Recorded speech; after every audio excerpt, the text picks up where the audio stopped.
little garden update. It's been a few weeks since the last one. I'll show you around here. So, as you may have seen, things have grown quite a bit in the past few weeks. So if we look over here, the carrots are booming. Got lots of carrots coming in here. The chard is coming up. Got some little Swiss chard babies coming in there. This tomato plant is doing well, and if you actually kind of sneak in here, you can see there's one that's almost right under there. These pepper plants are coming up nice and strong. Got some lettuce in here. So coming inside, sunflowers have been incredibly abundant. I'm really happy with how much growth they've had. It's been a few months and they're just continuously blooming, bringing in pollinators, which has been really great. Over here we got the peppers are doing pretty well. Got these little tomato plants, and a lot of these tomatoes I got, they're very small, very young, not really taken care of, so not getting a ton of production, but definitely starting to get some. They were kind of left for dead, so I adopted some of these little guys.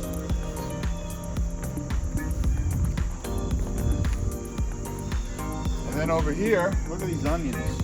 I mean, this one especially is kind of real strong. Got a bunch of other little ones. We've gotten a lot of little mini onions. Some of these will probably be pretty small. These cucumbers are growing. As you can see, these are looking like they need a little bit of water. And more peppers coming over here. This is mugwort. So this is an herb that I've really grown an appreciation for over the past year when I was gifted some by my friend Pat Collins. So my friend Pat Collins gave me some nice mugwort, which is a really nice gift. It's great for vaporizing, great for smoking. I call it the vision herb. I think it gives me a lot of clarity in my life when I utilize that as a medicine.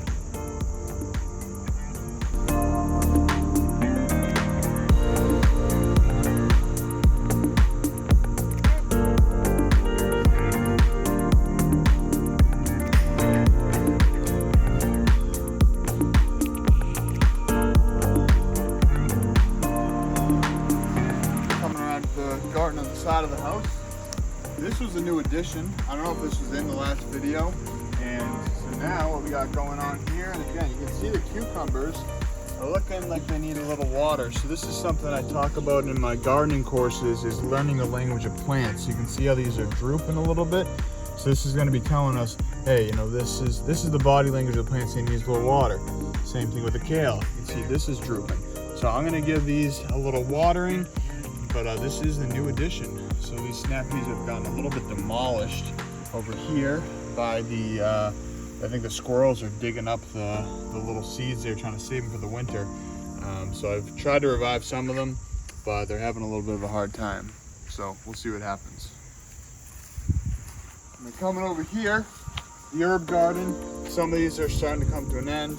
As we mentioned last time, the thyme is pretty much gone. The mint is having a little bit of a revival. You can see it got a little demolished. Chives are still alive and well. Basil's doing well. I harvested a good amount of it for drying. Took a lot of the sage, took a lot of the oregano, but it's all still flourishing. Now over here, I planted some new mixed greens. So these are coming up nicely. And again, need a little bit of water. It's been pretty hot today, which is nice. And then the green beans have completely amazed me this whole year. They've just been continuously growing and getting more and more beans. So this one looks like it's ready. So just getting a lot of green beans. This has been cool. I've had these, this is one of the first things I planted. They've just been continuously giving out nice crops here. So probably got a few more hidden. This one's here.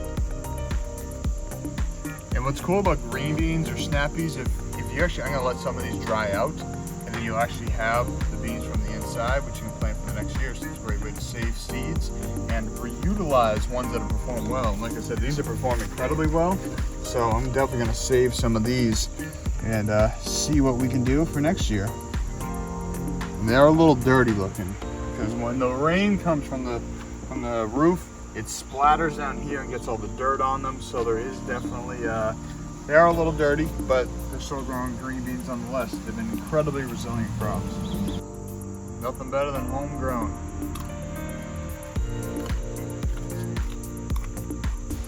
Do a little watering. So this here is a hose filter, because we're hooked up to the tap water right here.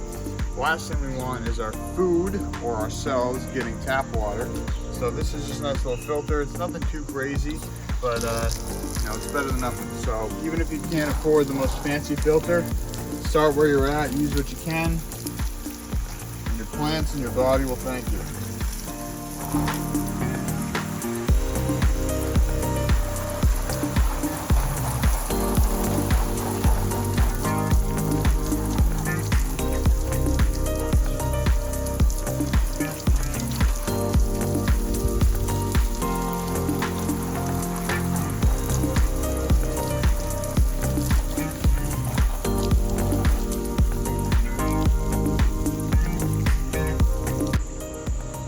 Up here, we've got the little porch garden. It's starting to be past its time.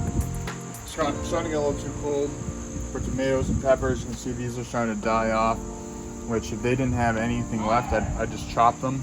But I'm hoping that some of these guys will last it through. And you can see this one is doing the worst out of the 3 big tomatoes. And this gets the least amount of sun, so it's a pretty clear indicator that, hey, this is not getting enough sun now that it's getting colder. So some I can move it down, some are colder. This basil has gone to seed, so it's still getting some leaves. This pepper plant, I ripped up the other one. This one's probably gonna come out soon. But in here, this garden box, I started putting some spinach, which is starting to come up as we're getting into cool weather crops. That will be an option. Then we got the spinach coming up here, doing quite nicely. I've already picked a good amount of them, so time for cool weather crops. So one thing, as you may have remembered me from the last video, these snap peas are climbing their way up. They're really getting up there. So a lot of these are climbing up the trellises, climbing up the tomatoes, and peas and beans are really good nitrogen fixers for the soil, so they're putting more nitrogen into the soil. Tomatoes love nitrogen, so this is balancing out the soil to help create a symbiotic relationship that the peas are going to help fix the soil, and they're also using the trellis, using the tomatoes to grow up, so you don't have to put in an additional trellis. So it's really a nice way to balance nature working together.